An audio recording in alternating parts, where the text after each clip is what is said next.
నా పేరు Vemula Maraiah, auto union రాష్ట్ర అధ్యక్షుడిగా మాట్లాడుతున్నా.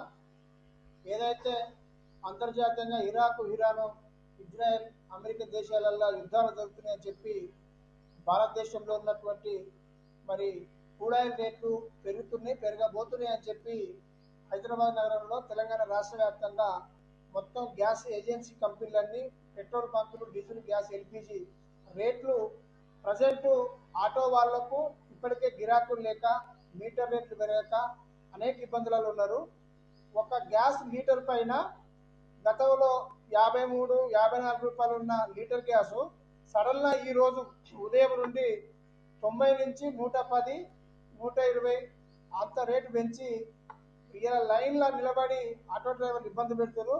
ప్రతి ఎల్పిజి ఏజెన్సీ వాళ్ళ పెట్రోల్ బంకులు ఉంటాయో బంకులలో వందలాది మంది లైన్ కట్టి రేట్లు పెరిగినాయి అని చెప్పి మరి అక్రమంగా డబ్బులు వసూలు చేస్తున్నారు.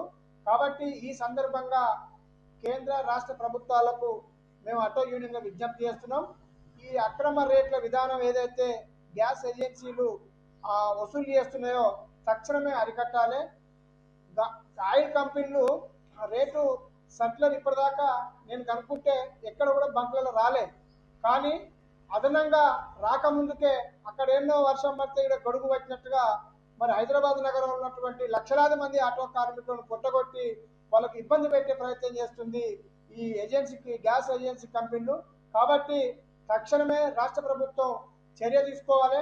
ఒకవేళ జాతీయ లెవెల్లో కూడాయిల రేట్లు పెరిగి విధాన సంస్థ శాఖ భారత ప్రభుత్వం ఏదైనా పెంచినట్లయితే ఈ రాష్ట్ర ప్రభుత్వం ట్యాక్స్ని భరించి పేదవాళ్ళైన ఆటో కార్మికుల మీద భారం పడకుండా చూడాలి.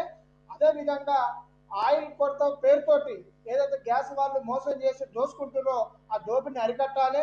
ఇప్పటి వరకు అయితే నిల్వలు గ్యాస్ ఉన్నాయి, కానీ వీళ్ళు అడ్వాన్స్గా బ్లాక్ చేసి లేదని చెప్పి తప్పుడు ప్రచారం చేసి ఇలా ఆటో కార్మికులు దోసుకోవాలని చెప్పి ఇలా గ్యాస్ ఏజెన్సీ కంపెనీలన్నీ చూస్తున్నాయి. రెండోది, ఆటో కార్మికులు కూడా మా విజ్ఞప్తి ఏంటంటే ఎక్కడైనా బంకులలో రేట్లు పెరిగినాయని చెప్తే వాళ్ళను గ్యాస్ ఏజెన్సీలు వాళ్ళకి ఏదైతే కూడాయిల రేట్లు పెంచి కంపెనీలు ఉంటాయో వాళ్ళు సర్క్యులర్ రిలీజ్ చేస్తారు. భారత ప్రభుత్వం అనుమతి తీసుకొని రేట్లు పెంచినట్టుగా సర్క్యులర్ చూపిస్తేనే మనం రేట్లు కట్టేయాలి తప్ప ఏదో వాళ్ళు రీడింగ్ మార్చుకొని రేట్లు పెంచని చెప్తే ఇయ్యొద్దు అని చెప్పి అది మోసపూరితమైన చర్య అని చెప్పి ఈ సందర్భంగా మా ఆటో కార్మికులకు కూడా నేను విజ్ఞప్తి చేస్తున్నా. మీరు అడగండి, ప్రతి బంకుల్లో ఎక్కడైతే రేట్లు పెరిగినని చెప్తున్నారో మీ కంపెనీని పెంచిన రేటు చూపించామని చెప్పి మీరు అడగాలి. అదేవిధంగా రాష్ట్ర ప్రభుత్వం కూడా ఒకవేళ వాళ్ళు రేట్లు పెంచినట్లయితే మీరు అఫీషియల్గా రాష్ట్ర ప్రభుత్వం ప్రకటించాలి. ఎందుకంటే ఒక లీటర్ మీద 34 రూపాయలు అనేది అంత ఆశమాష కాదు. అదేవిధంగా డొమెస్టిక్ గ్యాస్ రేట్లు కూడా పెరిగాయని చెప్పి ఆందోళన చేస్తున్న ప్రజలందరూ తక్షణమే ఈ రాష్ట్ర ముఖ్యమంత్రి ఈ విషయం మీద స్పందించి ఆటో కార్మికులను దోపిడీ గురి కాకుండా కాపాడాలని చెప్పి మేము ఆటో యూనియన్గా డిమాండ్ చేస్తున్నాం.